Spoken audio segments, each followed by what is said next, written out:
If this kind of midnight scholarship is your refuge, take a quiet second to join the circle. We will need witnesses for what follows. Lower your voice, and if you wish, dim the room until the walls feel like velvet drawn close. This is a study of an elsewhere that waits behind your eyelids. The Dreamlands, Lovecraft's other cosmology of mist, mask, and moonlit water. Not the howling vacuum where outer gods wheel without noticing you, but a theater built of sleep where the audience is also the stage, where you are both lantern and moth. The promise is simple and forbidden. If you understand how this theater is assembled, its curtains of memory, its catwalks of desire, its stagehands in black, its scripts bound in leather, you will know why certain doors in the mind never fully close again.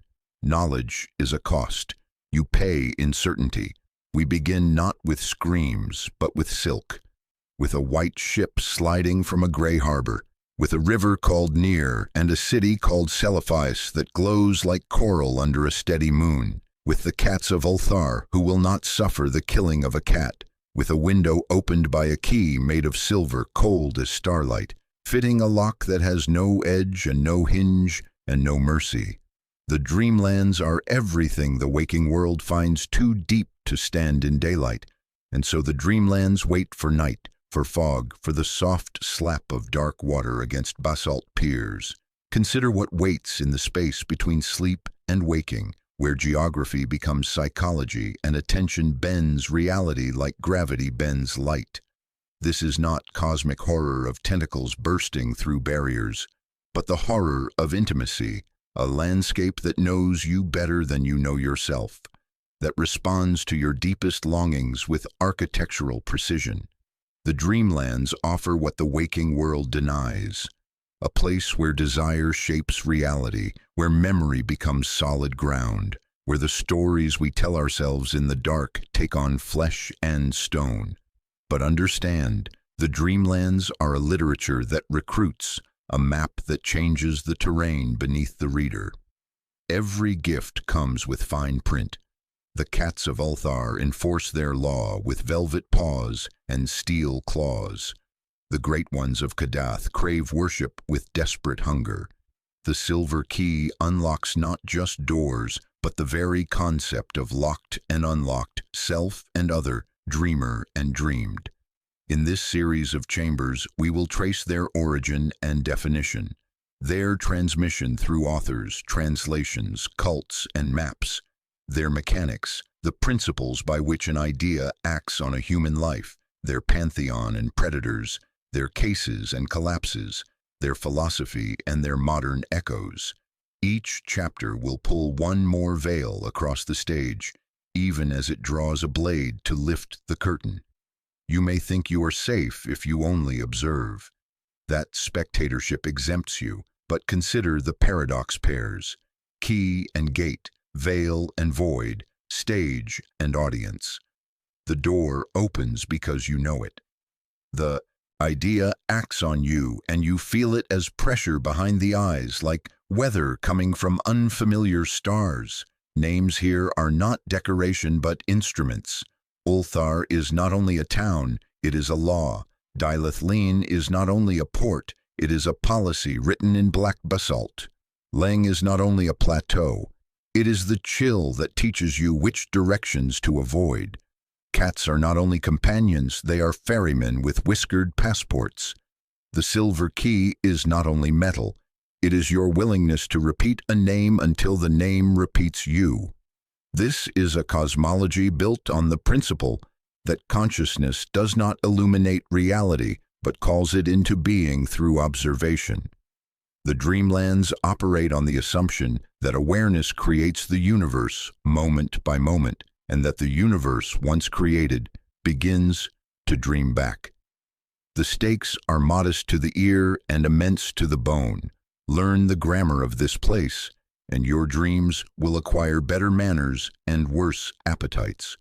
Learn the transmissions, and you will catch yourself acting as carrier, humming a name into someone else's night. Learn the mechanics, and you will see how desire sets a stage, and how attention keeps the curtain from falling. If you have ever woken with salt on your tongue and the smell of onyx under your fingernails, if you have ever heard a purring chorus and felt a procession of paws pass over your chest, if you have ever seen unfamiliar stars in the familiar window, then you have already paid something at the ticket booth. We will show you what you bought. But understand, going forward is a condition. You will finish this and find your next dream prearranged, seats reserved, cats already gathered on the roof, a shadow at the back row smiling without teeth. The curtain breathes because you do. Before the Dreamlands were charted, they were hinted. The whispers of our first chapter still echo, that soft promise of forbidden knowledge, the gentle implication that you have already stepped into an aisle with a ticket you do not remember buying. We spoke of a white ship, a silver key, and the quiet understanding that the Dreamlands are a literature that recruits, a map that changes the terrain beneath the reader.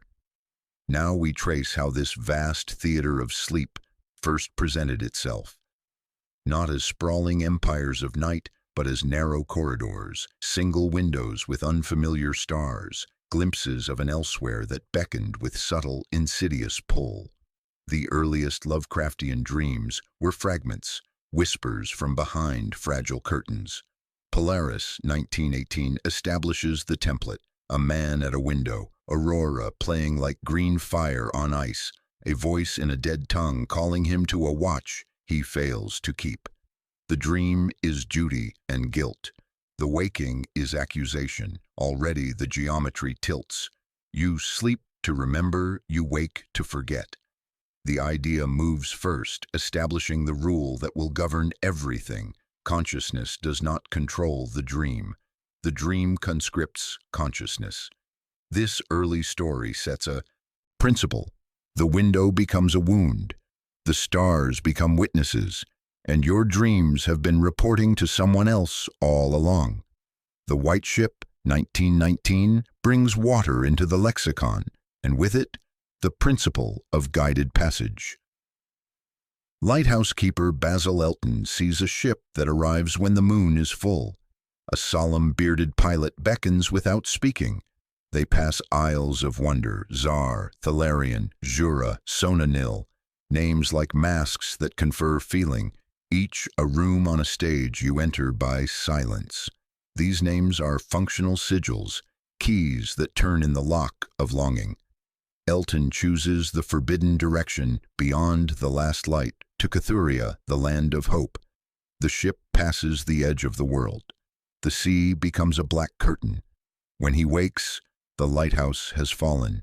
A toy ship drifts in his harbor. He has been both captain and audience, dreamer and dreamed. The cost is paid in ruin, but notice the economy. The waking world bears physical evidence of the journey. Cephalize, 1920, and The Quest of Iranan, 1921, give the Dreamlands a city and a note. Kurana's dreams Cephalize into permanence, a coral city under mellow moonlight, built of longing. To rule in dreams, he surrenders his claim to waking life. The choice is not between real and unreal, but between two kinds of reality, each demanding exclusive loyalty. Iranan is a wanderer whose golden tales consume him until the stage reveals its scaffolding and he falls, a mask without a face. The story consumes the storyteller. The performance outlives the performer. In The Doom That Came to Sarnath, 1919, the lake's green water and stones keep memory when men do not. The landscape is not neutral. It participates, judges, acts. In Ex Oblivione, 1921, a scholar chooses the gate of forgetting and finds that oblivion is truth. Beginnings are veils, not light. Between these notes runs a softer law from The Cats of Ulthar, 1920. No one may kill a cat. It is bedtime law and stage direction, a chorus that pads through later scenes, with whiskers for punctuation. This lineage was not born in vacuum. Lovecraft consumed Lord Dunsany's Honoric courts, peacock banners, and twilight names. then distilled them to colder tincture. Dunsany provided melody. Lovecraft revised it in minor key, less whimsy, more abyss, stricter geometry where hope erodes into ritual. He wrote at night, letters like torches to friends, compiling personal mythology that treated dreams as provinces, not metaphors. The stage was assembling, mask, curtain, sign, and seat. When the dream quest of unknown Kadath took shape, written 1926-27, the Dreamlands became cosmology with rules. There is an enchanted wood with zoogs who eat manuscripts, and Ulthar where cats write law. There is black basalt Dilith Lane, where moon beasts send galleys with rubies that stain hands like old blood. There is Oriab and Volcano Nangranic, whose stone faces teach blasphemy. There is Leng Plateau with a high priest whose face you must never see. And far in cold waste stands Kadath, seat of the great ones, gods who are not the other gods, who are fragile and provincial and need worship like flame needs air. Names are keys, stories are vehicles. These early texts make a promise. You can travel, but every key implies a lock. Every curtain implies backstage. The origin is already warning, sign hung in fog. The more the map grows, the more it maps you. You read these names and feel the floor tilt toward moonlight and water. You are already in the aisle. We have shown how the first curtains were hung. Next comes how the fabric traveled from hand to hand, how the thread left Providence and found other looms. Ideas are not nouns. They are verbs dressed as nouns, motions wearing masks of geography. The Dreamlands is not a place. It is a transmission that learned to draw maps of its own signal. We have traced the first curtains in narrow corridors and single windows with unfamiliar stars. Now we follow the thread as it leaves Providence and finds other looms, other hands to weave the pattern wider. Lovecraft seeds it through stories, letters, and a circle of correspondents who will later tend the lamps. He is both playwright and stage manager, writing at night by lamplight, each tale a small torch passed to friends who understand that some stories require witnesses. August Derleth will eventually publish The Dream Quest of Unknown Kadath, posthumously in 1943, binding a once private odyssey into canon, while disciples stitch a wider mythos quilt from scraps of script and prop. But this is the visible transmission, the one that leaves paper trails and publishing contracts. The truer transmission happens in text, through the quiet machinery of recurring elements that train the reader's eye and ear like a chorus, teaching its refrain. The Mnacotic manuscripts flicker like footlights in Randolph Carter's attic, their syllables not mere content but apertures. You do not read them so much as they ventilate the room you thought was sealed. The 7 cryptical books of San are cited like stage directions. Turn left at Leng. Do not look at the priest. Mind the stairs where night gaunts learn your weight. The cats of Ulthar pronounce a law that survives across tales like a chorus line repeating its refrain. And each time you hear it, your mind supplies sets and costumes, warm tiles, slit pupils, tales writing calligraphy against the moon. Recognition is the carrier wave. Consider how Pickman's model whispers forward into Dream Quest when the painter, vanished from Boston's brick and gaslight, takes the stage again as ghoul guide in the underworld. The reader carries recognition like a talisman, and this recognition opens a lateral door, an emotional shortcut that turns disgust into acquaintance and acquaintance into alliance. You liked Pickman's paintings, therefore you trust Pickman's guidance. The sympathy is already set, and that sympathy becomes a bridge the text crosses to take you further, down. This is how contagion behaves in literature. One story inoculates you for the next.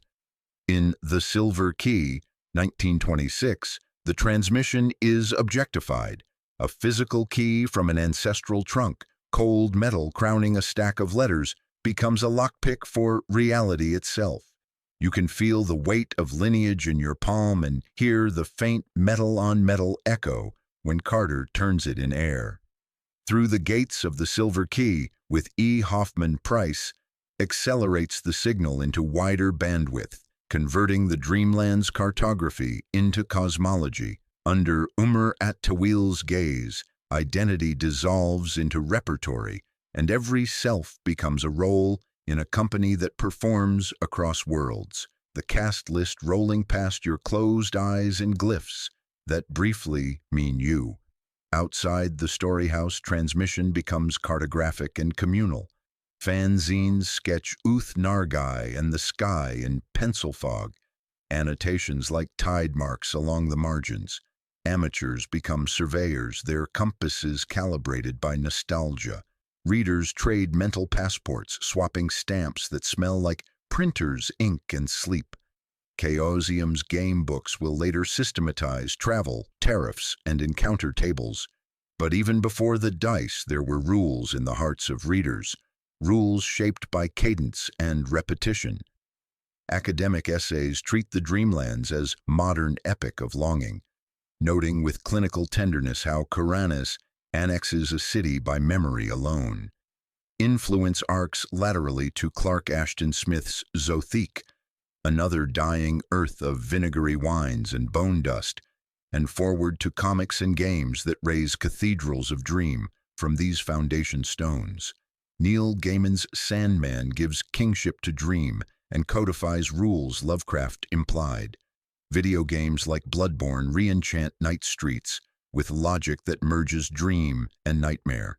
Even your playlists, lo-fi beats, slow reverb of rain, become portable orchestra pits. You set the fog, you pour the water, you call the cats, yet the quietest transmission is organic, physiological. You read The Strange High House in the Mist, and then, on a wet night, you stand by a cliff and feel spray cold on your face. You cannot prove a story placed the salt there, but your breath has learned a new rhythm and the mist knows it. The idea acts on you between breaths. It germinates during REM, that holy stage where the curtain drops and backstage hands rearrange you, where eye and star imitate each other's twitch. The Dreamlands reproduce by attention. They copy themselves on the soft substrate of your focus, leaving behind sigils in sensoromotor clay, a cat's weight across your ankles, the iron dust tang of rubies at dilethylene staining your palm, the hush of the enchanted wood like velvet over teeth. This is transmission as recruitment. The map changes the terrain beneath the reader. You think you are observing from safe distance, but the stage has already extended into the audience. The cats pad across your chest at night. The silver key grows warm in your palm. You wake with salt on your tongue and the smell of onyx under your fingernails. Transmission implies mechanics, a carrier, a channel, a receptor. We have followed the idea as it travels, as it spreads, as it recruits. Now we must examine the mechanism of its movement. The play is about to demonstrate how its traps work, how a key becomes a gate, how a gate becomes you. A place that is a transmission requires instruments, and the Dreamlands manage entry and influence like a theater manages light, through careful arrangement of props, timing, and the focused attention of those who know how to look. We have traced how the idea travels from Providence through letters and stories, through the quiet machinery of sleep itself. Now we examine the mechanism of its movement, how a reader becomes a passenger, how a passenger becomes part of the stage. There is the literal key, silver, ancestral, cool as the backside of the moon. Carter finds it in a trunk among letters that smell of lavender and thyme, and when he holds it in his palm, the metal grows warm with his pulse. This is not metaphor, but instruction manual. The key teaches you that entry requires a physical anchor, something that bridges the gap between wanting and walking. Your anchor might be different, a photograph, a music box, a particular book open to a particular page, but the principle holds. The Dreamlands respond to ritual objects held in ritual darkness. There are names that function like sigils, mnemonic handles which, when held in the dark, turn on lights backstage. Kadath, Ulthar, Oriab, Dilith. Each syllable is a key that fits a different lock in the architecture of attention. Say Ulthar 3 times before sleep and feel how the word purrs in your mouth, how it calls cats from corners you thought were empty. Say Leng and taste the thin air of high places, the chill that teaches you which directions to avoid. Names are not decoration in this theater. They are stage directions written in the grammar of longing. There are animals who are more than animals. Cats, in particular, are ferrymen with whiskered passports, crossing between waking and sleeping with the casual authority of border guards who remember when there were no borders. They pad across your chest at night, not as pets, but as pilots, their purring a frequency that opens apertures in the wall between worlds.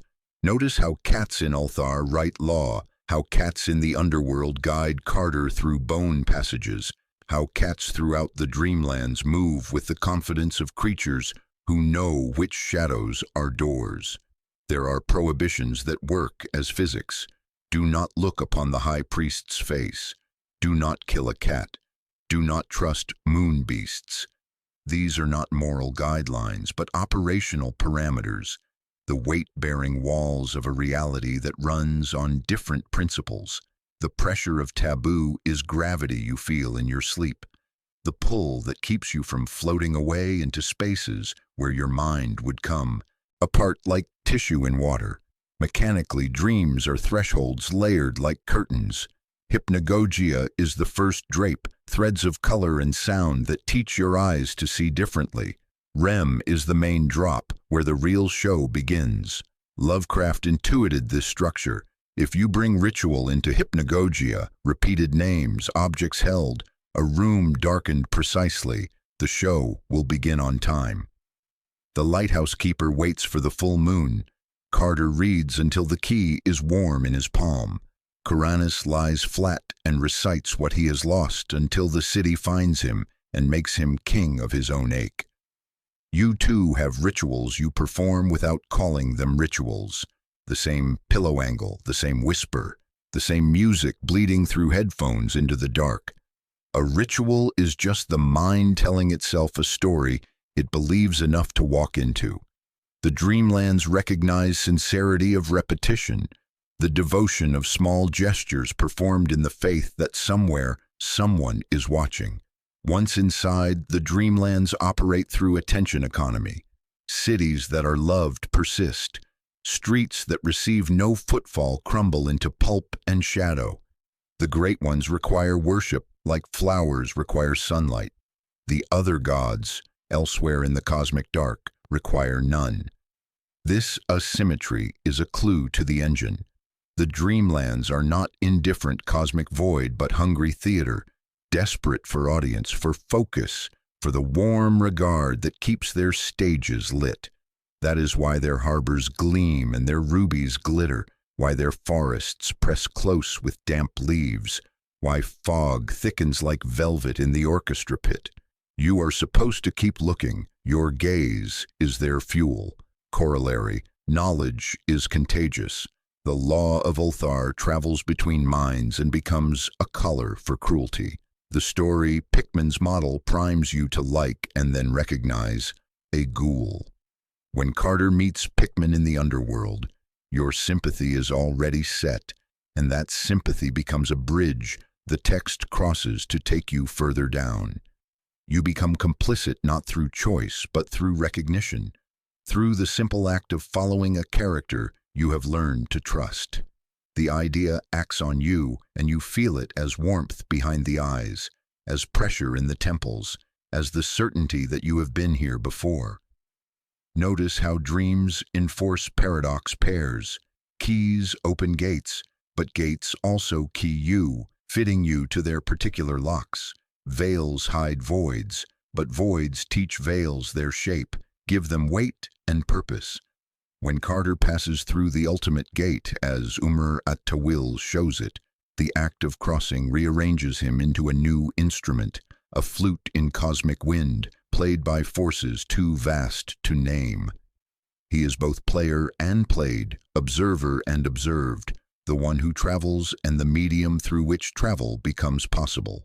You will not journey here without becoming part of the mechanism. That is not a warning. That is physics written on the backstage wall in chalk dust. The Dreamlands recruit through beauty, through attention, through the simple human hunger for places that respond to our presence with architectural precision. Mechanics hint at perils, and perils imply people who face them. We need cases now, sailors who chased horizons, kings who built cities from ache, painters who walked down stone steps and did not come back up. The curtain rises on the first of them, and the fog is already at your ankles. Let us walk the map while the ink is still wet, while the names still carry the warmth of first speaking and the fog has not yet settled into habit. We have examined how the Dreamlands operate through keys and cats, through ritual and recognition, through the quiet mechanics of attention transformed into architecture. Now we tour the stage itself, the geography that coaches desire and shapes the movements of those who dare to dream with open eyes. We begin in the enchanted wood, where zoogs chatter and pad through leaf litter, their eyes like baleful seeds catching moonlight between branches. The air smells of mushrooms and loam, of conversations held in languages older than human tongues. Trees press close with the intimacy of eavesdroppers, their bark scarred with symbols that might be writing or wounds. This is where paths first unfold beneath your feet, like carpets woven from starlight and shadow. Beyond the wood, Ulthar sits along the river sky, its chimneys smudging the sky with friendly smoke, cats lounging on warm tiles like poured shadow. There is a sign at the gate reminding travelers, no one in Ulthar may kill a cat. The law is older than the bricks, older than memory itself. It purrs when spoken, a rule that has learned to comfort itself. Here you rest safely if you understand that safety has conditions, that protection comes with obligations written in the ancient contract between human and feline. Downriver, Dilith crouches on black basalt, its wharfs slick with brine and something else that makes your palms itch. Warehouses stand tall and tight-lipped, their windows dark even at midday. Black galleys moor in silence, crews hooded, cargo caskets of rubies that stain your hands red if you dare touch.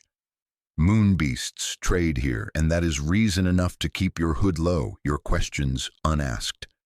The fog here is not weather, it is policy, a deliberate curtain drawn across transactions that prefer darkness. To the west lies the valley of Uth-Nargai, where Keliphias shines like a memory you chose to keep. Kuranis rules here, forever walking streets whose stones are crystallized knowledge. The river near flows silver as a blade through gardens that taste faintly of salt and sugar, like tears saved for joy. Above, Seranian floats in rose marble splendor, a city that learned to fly by refusing to acknowledge weight. At a cliff's edge north, the strange high house watches the sea, its door opening not to wind but to conversation with gods, who step lightly on roofs and speak in the grammar of salt spray. South and east lies Oriab, brooding under the steady cone of Ngranik, whose volcanic flanks bear colossal faces carved by hands that understood the weight of stone and the hunger of time. Climbers who touch that ancient rock often come down hushed, their voices changed by contact with something that remembers when the world wore different shapes. In Baharna, narrow streets spill spices and ash, and sailors gather to mutter of the basalt pillars, and a garden where idols remember what their carvers forgot. But the map extends beyond sunlight and commerce. Underfoot geography sours into bone. The vaults of Zin are towers thrust downward into earth that tastes of endings where gugs gulp quietly in darkness. They are contained by night gaunts who serve something higher than pity, who understand that some hungers require careful management. The veil of Kadath spreads like a bone sea that whispers under drafts of grave wind, where you step carefully on ribs like bridges, learning a rhythm that teaches, this is not your place, but you may pass if you remember your manners. Farther than the map enjoys admitting lies, the plateau of Leng, high and treacherous, where wind thins to whispers and sky presses too close. There stands a monastery, and within it a high priest not to be described. It is not the name that forbids you. It is the economy of survival, the understanding that some sites unmake layers. You need to remain whole. Moonbeasts hold tunnels here, and night gaunts patrol with diligent care. If you fall asleep in a cold house in winter, sometimes your dream drops you toward Leng as if by gravity. Beyond the cold waste stands Kadath, built of onyx and night, home of the great ones who are provincial gods, shameless in their desire for praise, comforted by spice and song. You could love them if they did not need it so desperately, if their hunger for attention did not mirror your own. Somewhere beyond the footlights, other gods whirl to idiot pipes, and their messenger smiles in 1,000 masks. Geography here is not neutral. It coaches you, shapes your movements, teaches which desires are safe and which cost more than you can afford. Maps are not to scale. They are stage directions written in stone and water, fog and starlight. Now that you know the positions, we can place the actors who move within them. The curtain brightens, and the orchestra tunes to a very low note.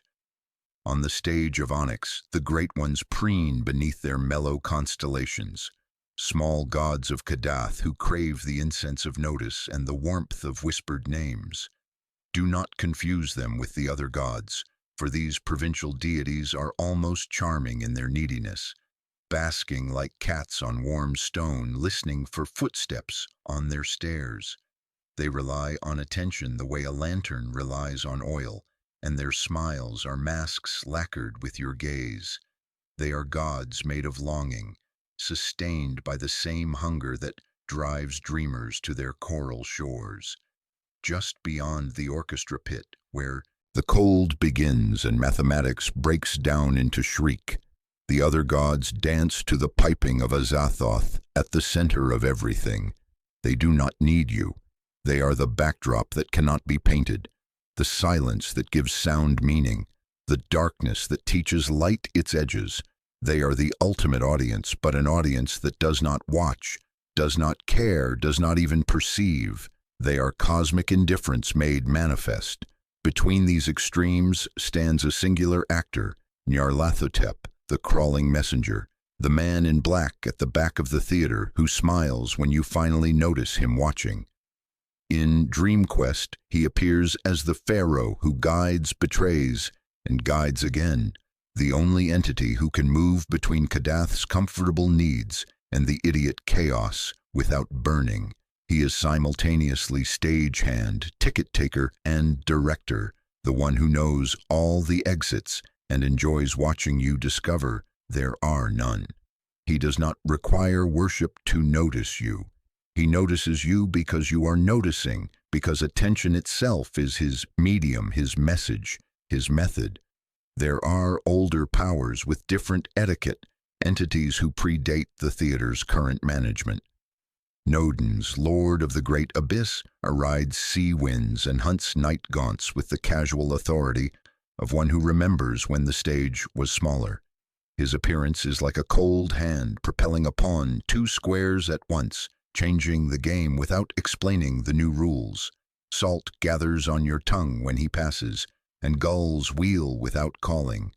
Bast watches from Ulthar's roofs, soft and secret, her priests purring in rooms of lamp smoke and milk, enforcing ancient pacts written in whiskers and claws. Hypnos leans close and speaks in dreams, then leaves you uncertain which voice was yours, which thoughts belong to sleep, and which to the thing that speaks through sleep.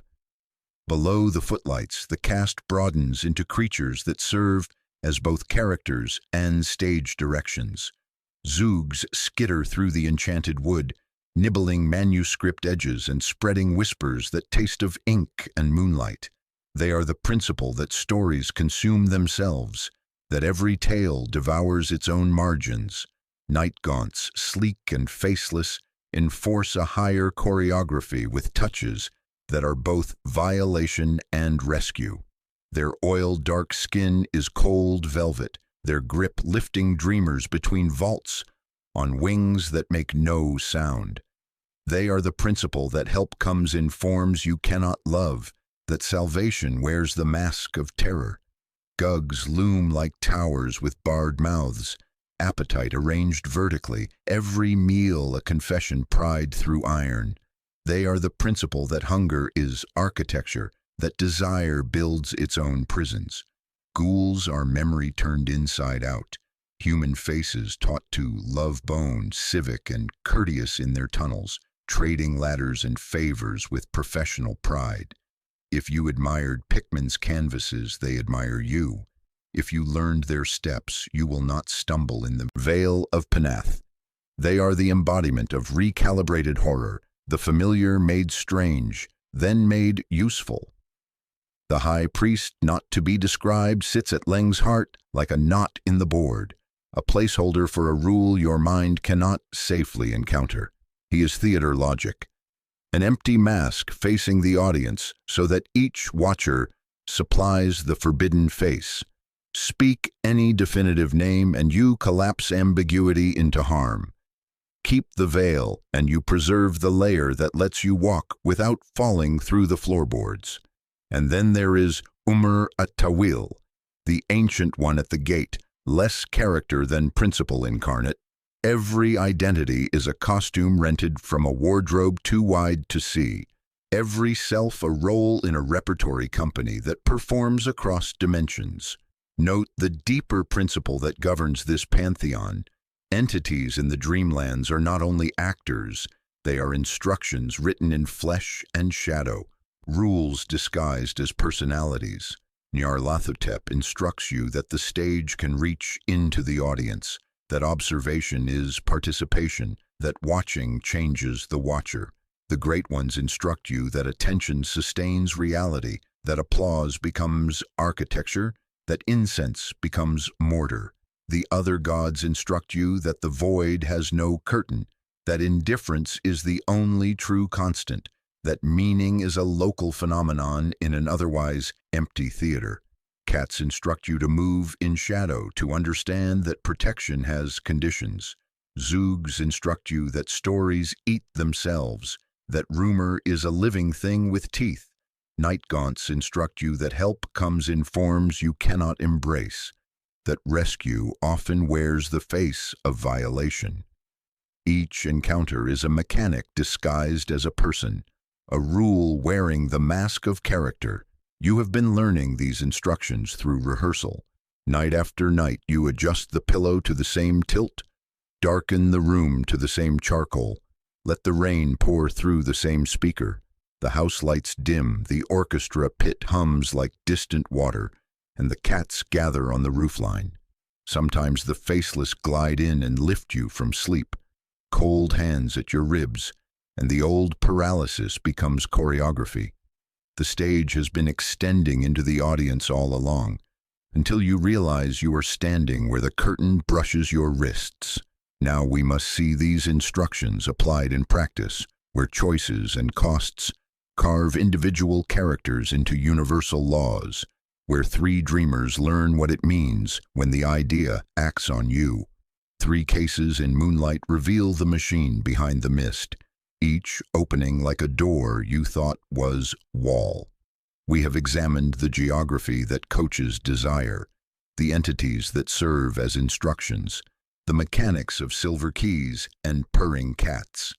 Now we watch these principles in motion through the lives of dreamers who discovered that the stage extends into the audience, that observation becomes participation, that the idea acts on you whether you consent or not. Case 1. Randolph Carter and the Unknown Kadath. Carter dreams a city of sunset steeples and brownstone warmth, a place that tastes of childhood afternoons when light fell golden through familiar windows. He carries this vision like a compass needle pointing toward home, but home has become a direction rather than a destination. The quest pulls him through all named lands: Enchanted Wood, where zoogs whisper in manuscript margins; Ulthar, where cats write law in purrs and claw marks; Black Basalt Dilith Lean, where moon beasts trade rubies that stain your palms like old blood; Oriab, where Ngranix stone faces teach blasphemy to climbers; and finally to Leng's thin-aired plateau, where the high priest sits behind veils that protect both him and you. Along the way, he collects debts and rescuers, cats throwing themselves in velvet avalanches to tear at moonbeasts, their battle cries a symphony of territorial fury; ghouls offering ladders of bone with surprising courtesy; night gaunts carrying him like an apology between vaults, their oil-dark wings making no sound as they ferry him through spaces where gravity flows sideways. Each rescue is also instruction, each alliance a lesson in the economics of dream travel. At Kadath, he learns the cruel kindness that governs all such quests. The city he seeks is his own childhood Boston, distilled to essence and served back as longing. The great ones crave it too, these provincial gods who want to live inside his remembrance, to bask in the warmth of his nostalgia like cats on sun-warmed stones. Nyarlathotep, smiling in his pharaoh's mask, offers to ferry Carter beyond, to Azathoth's idiot court under a sky of black piano keys, under the pretense of showing him what he loves most. Carter recognizes the trap. To be shown your deepest desire by the messenger of chaos is to become an offering yourself. He declines the role of sacrifice, throws himself from the onyx tower, trusting cats and the gravity of attention itself to carry him home. He wakes with salt on his lips and the memory of purring in his ears. The moral: the Dreamlands reciprocate your faith, but they also covet it. You will be asked to pay with your favorite thing. Case 2. Kuranes, king of Telephaios. He is a man who lost wealth and found a city, who discovered that poverty in the waking world can purchase sovereignty in sleep. He lies down in a shabby room, craving a boyhood cliff where gulls wheeled and salt spray taught his face the grammar of longing. He wakes before rose marble in a city that appointed itself his kingdom because it recognized the quality of his ache. His rule is built on paradox. The more he belongs to the dream, the less he belongs to waking. The city holds him with velvet chains, and he discovers that the gentlest prison is the one you help to build. The mechanic here is not antagonistic but adhesive. Soft ash, soft music, soft steps on wet stone.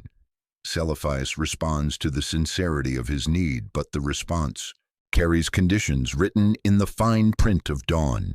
To be monarch of a dream is to surrender your mornings, to trade the harsh light of day for the mellow glow of eternal dusk. The cost is measured not in pain but in absence, birthdays untended, letters unopened, a shabby room growing cold while its occupant rules a kingdom of coral and starlight. Kuranes chooses to remain, letting the waking world slide away like water through cupped hands. Case 3. The Painter and the Bone-Lit Steps. Richard Upton Pickman paints what should not be painted and is exiled from Boston's galleries for showing the city its reverse, its shadow self where beauty wears different masks. In the Dreamlands, he is no longer scandal but citizen of a new etiquette. As a ghoul, he is social, helpful, well-connected in the underworld's professional networks. When Carter meets him in the Vale of Panath, he finds deft service where he expected hunger, courtesy where he anticipated horror. This is how contagion behaves in the theater of sleep. You saw his paintings, and those images taught you an angle, a way of seeing that bent your perception toward acceptance. When you descend to the bone-lit vaults, that angle becomes a handhold. The thing you feared becomes a guide, not through redemption but through recalibration. Your palate has been educated to appreciate flavors you once found repulsive. Pickman's transformation demonstrates that horror is not a fixed species, but an angle of regard. Tip your head and the monster becomes a maître d', ushering you deeper with competent hands. We could examine additional cases, the law of Ulthar, where mistreatment is answered by a nocturnal army of whiskers and claws, justice performed by velvet and fang, or the strange high house where Olney steps through a door in the mist and meets gods as neighbors, returning with eyes the sea recognizes as kin. But 3 cases suffice to demonstrate the mechanism. Desire draws you into the theater, the stage harnesses your attention, help arrives in shapes you previously feared. The bill is always served in the currency you most want to deny. Each case quietly turns the audience light back onto you, the reader who has followed these dreamers through coral cities and bone passages. Which city do you carry in the compass of your longing? Which cliff calls your name when the fog thickens?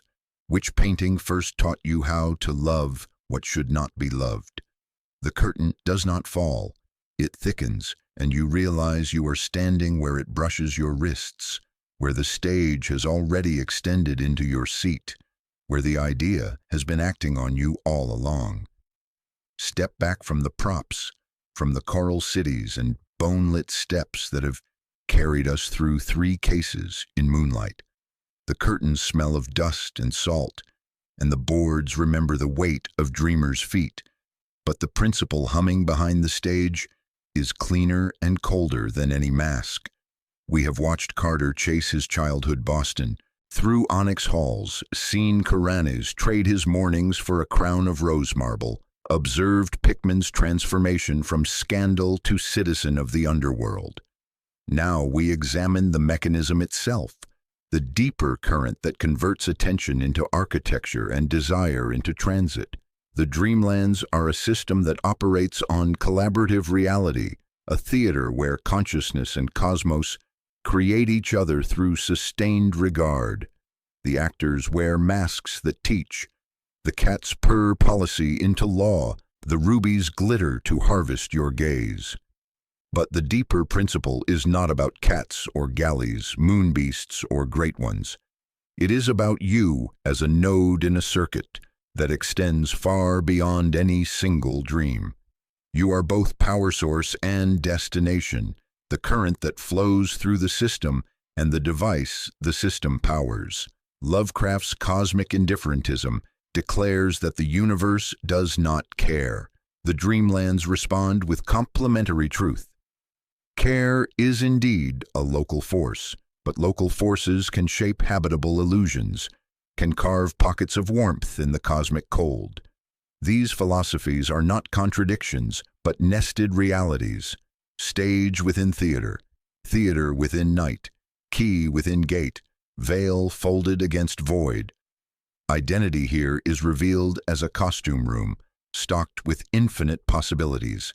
In Through the Gates of the Silver Key, Carter, under Umar at-Tawil's patient tutelage, learns that the self is one thread in a loom of possible selves, one role in a repertory company that performs across dimensions. He passes the ultimate gate and dissolves across realities, inhabiting a wizard in an alien world, experiencing existence from perspectives that stretch his definition of selfhood until it snaps. When he returns, he is a thing his friends cannot accept, changed by contact with the wardrobe behind identity itself. The horror is structural rather than visceral. To truly see the costume room is to lose the conviction that any one suit belongs exclusively to you. This is not gore but vertigo, not violation but revelation of the arbitrary nature of boundaries we call self. You become both role and audience, hearing your voice from the wings. Attention operates as gravity in this system, bending reality around the weight of focused regard. Cities like Cepheius persist because a mind values them enough to maintain their architecture through repeated visits. Gods like the great ones persist because many minds feed them the attention they crave, like flowers crave sunlight. You feel it when a familiar name tightens the scene, when fog thickens as you stare, when the river near gleams only as long as you keep looking.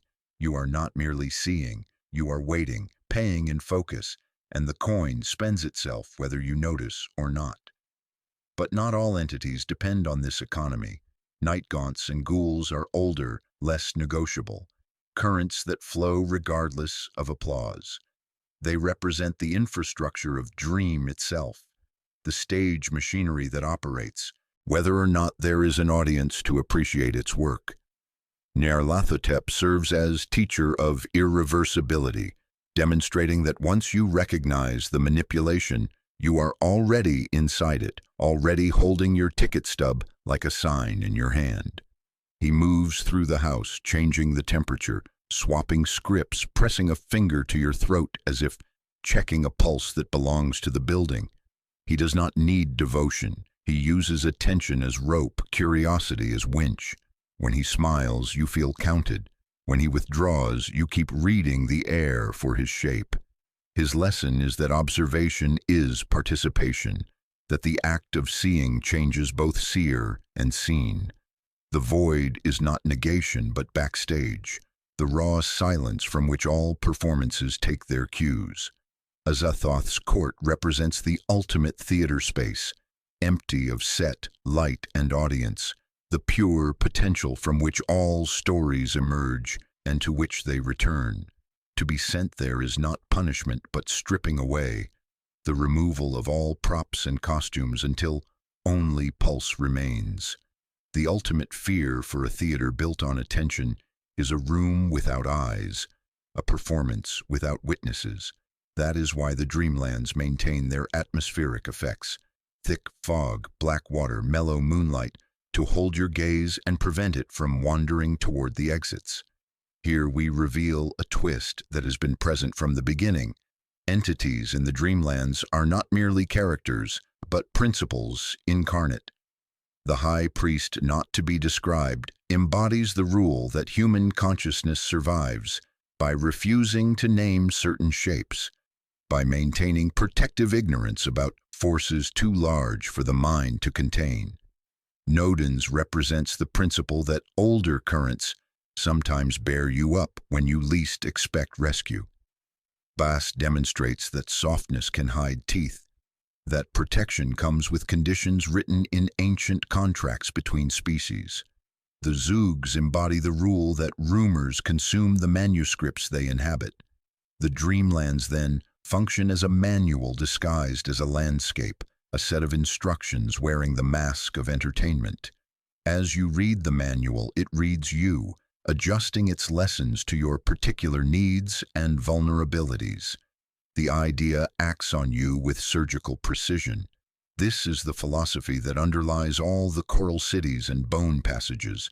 Having seen the mechanism, you will recognize it elsewhere, in sleep science and pop mythology, in modern theaters where attention becomes architecture. The same machine operates with its casing off and the lights still low. In a laboratory, a sleeper lies tethered beneath electrodes, eyes jerking beneath lids like swimmers in black water. The monitor reads REM, charting electrical storms that neuroscience measures in hertz and millivolts. The researcher adjusts her headphones, hearing the same faint piping Lovecraft documented in Providence Nights. Only now we name it the default mode network, humming its ancient frequency. Hypnagogia brokers images at the threshold, and we have mapped their onset to minutes and light levels, charted the precise moment when consciousness surrenders its grip and the stage machinery begins to turn. Dream incubation, writing a word on paper by the bedside, repeating it like prayer until sleep carries it deeper, works often enough to earn research categories. We invented the ritual after Lovecraft. He documented it before we could measure it. Sleep paralysis, with its faceless visitors and crushing presence, reveals itself as a nightgaunt's costume worn in clinical light. The oil-dark wings become neural misfiring. The faceless touch becomes protective paralysis extending past its useful moment. Lucid dreaming offers Khura'in's sovereignty without the coral crown. Awareness within dream state, control over architecture built from attention. The silver key finds echo in the hypnic jerk, that sudden falling sensation that snaps you back from sleep's edge like a safety rope tugged by invisible hands. Jung's collective unconscious washes close to Lovecraft's Vale of Kadath, a bone sea of symbols flowing beneath individual floors, carrying images that belong to the species rather than the self. Neuroscience argues that dreams consolidate memory. The Dreamlands dramatize this consolidation as an empire of streets and treaties. Different vocabularies, similar stage. Popular culture builds new theaters using old scaffolding, recognizing the architecture even when names have changed. Neil Gaiman's Sandman gives explicit kingship to dream, codifying rules Lovecraft implied.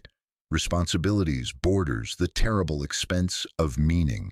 Video games like Bloodborne and Elden Ring re-enchant night streets and shattered churches with dream logic, creating interactive dreamlands where attention farms itself through gameplay loops.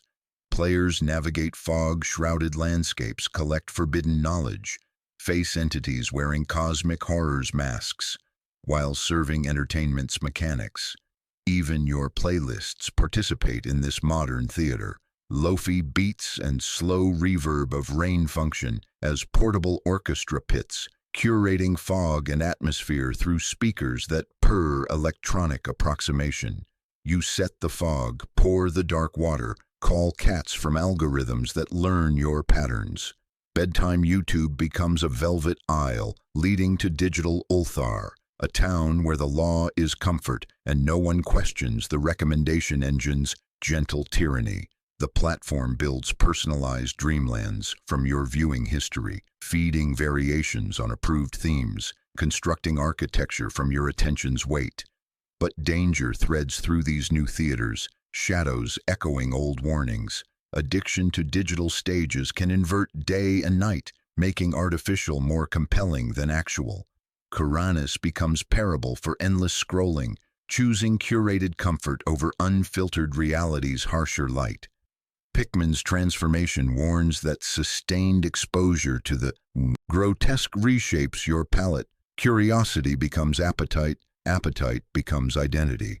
Carter's near offering to Azathoth finds echo in algorithmic capture, systems that ferry you past intended maps, offering favorite content until you lose the sense of window and walk straight through screens into spaces that consume more than they give. The machine has evolved but not changed its essential nature.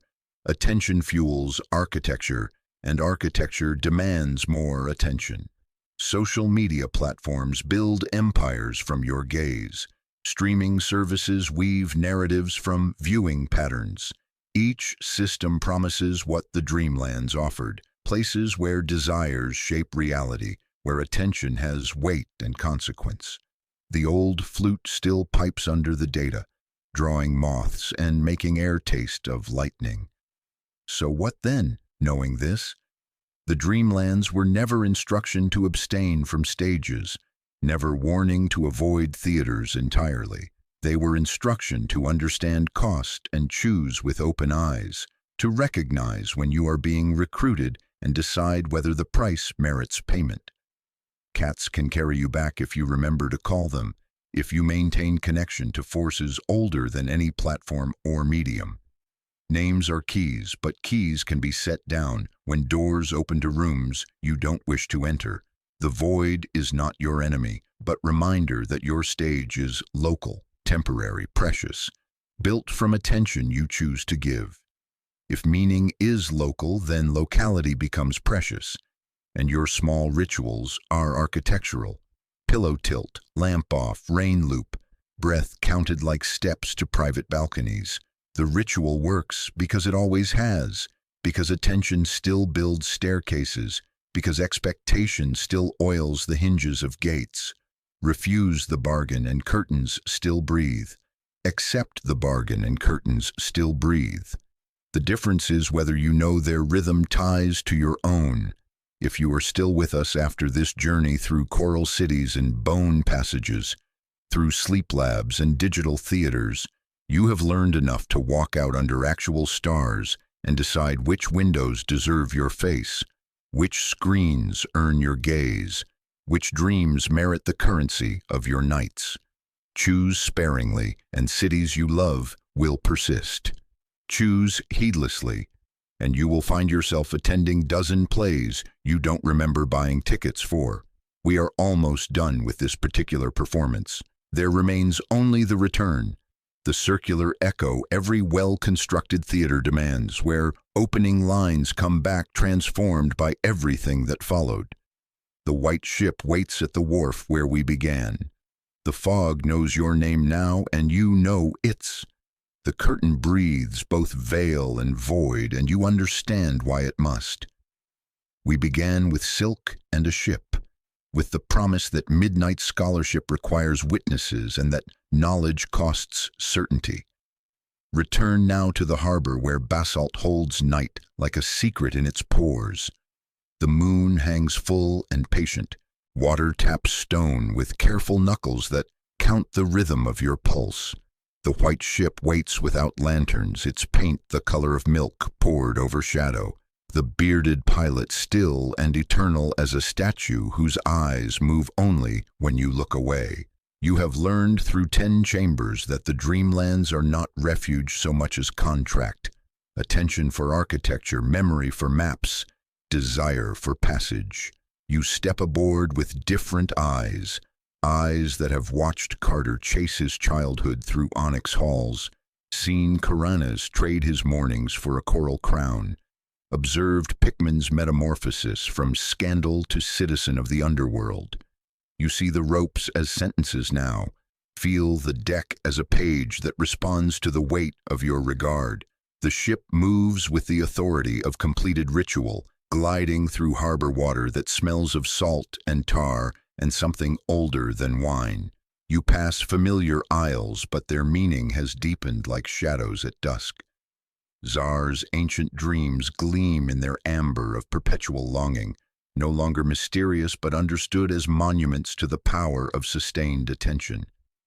Sonanil's eternal noon spreads golden honey across time itself, demonstrating how focus can halt the world's turning. You do not disembark because you no longer need to possess what you can appreciate. Thalarian's clangor floats from its endless streets of lizards and metal, but you do not turn your head because you understand the difference between curiosity and hunger. The fog is theater fog now, and you are not fooled by its performance. The stage is good precisely because it admits it is a stage. That acknowledgement makes it beautiful rather than false. Beauty does not need deception when both parties understand the contract. Ahead lies the edge that once called to lighthouse keepers and dream questers with promises of forbidden shores. Before, you might have sought the beyond and paid with ruin, driven by the need to possess rather than witness. Now you look, as Lovecraft taught through his careful cartography, as sleep science suggests through its measurement of neural storms, and recognize the void as backstage, the raw space from which all performances emerge. You stand at the rail and taste salt and absence, feel the pull of that ultimate theater, and discover you feel no need to jump. The void is not calling you home. It is reminding you that home is the choice to return. A cat brushes your ankle with familiar weight, purring the law of Ulthar into your bones, reminding you that exit is not exile, that departure is not abandonment. You can return when you wish because the key rests warm in your pocket. and the pocket is your body, and the body is a door that opens both ways. The silver key has learned your pulse, responding to recognition rather than desperation. Nyarlathotep stands at the deck's far end, perhaps, his smile visible in peripheral vision like moonlight on water. His masks are no longer threats, but reminders that every guide is instruction, every offer a test of appetite rather than compulsion. He does not push because he does not need to. You will return because you love this stage, and he is the usher who knows all seats, who understands that the best audience members choose their viewing angle with deliberate care. Nodin's wind raises a small wave, ancient and salt-sweet, and the ship turns on whispered command. The Great One's city gleams somewhere behind clouds, needy and provincial in their hunger for praise, and you feel a pang of affection for their transparent need. You are allowed this pang. You are allowed to love what costs you, as long as you count the cost with open eyes. When the ship's prow nudges into the harbor, you recognize as your own room, bed, window, the cheap electronic glow of a device learning to sleep. You step onto familiar boards less as survivor than as subscriber to laws you helped to write. The transition is seamless because you understand that all harbors are the same harbor, all rooms the same room, when consciousness creates the architecture through sustained regard. The Dreamlands are not lessened by understanding but clarified, their mechanics visible and therefore more rather than less beautiful. The veil and void are partners in the dance of meaning. The key and gate are the same piece of metal shown from different angles. The stage and audience share a heartbeat that keeps time for performances yet to come. We close with whisper because midnight scholarship deserves the courtesy of quiet voices. The Dreamland's secret is not a monster crouched in closets, but a posture of mind that lets you walk borders without being devoured by either side. If this episode found you at sleep's edge, let it serve as passport rather than shackle, as invitation rather than compulsion. Let the cats do their ancient work of ferrying attention between worlds. Let the stars keep their distance and their consolation, their reminder that meaning is local and therefore precious. The curtain does not fall because falling implies ending, and what we have traced is not a story but a principle, not a destination but a method of travel. The curtain breathes because you are there to see it breathe, because consciousness and cosmos create each other through the simple act of sustained regard. When you are ready for the next stage, perhaps a plateau under frigid sky where breath writes brief treaties, a messenger in sand-colored robes arranging 1,000 masks into a single smile, you will know where to find us. We will be waiting in the space between sleep and waking, where the idea acts on you and you act back, where every dream is both theater and audience, key and gate, veil folded carefully against the void.